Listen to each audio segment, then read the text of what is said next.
Okay, sorry about that. Have some rust in it. A little bit, I don't know, maybe new floor pans, I don't know what you guys think. All parts that were changed. Need the door panels, some new steering wheel. Well, basically all the interiors, as you can see. Outside is all okay. This is the trunk. Maybe a new trunk panel. I don't know. A little bit of rust in here. As you can see the floor.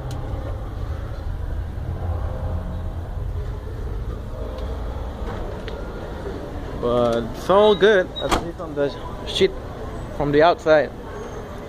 This is our President Club from Club Puerto Vallarta. First time this car goes into the streets after 5 years being inside a shed. So if you want any new videos, just give me a call. I'll gladly upload it.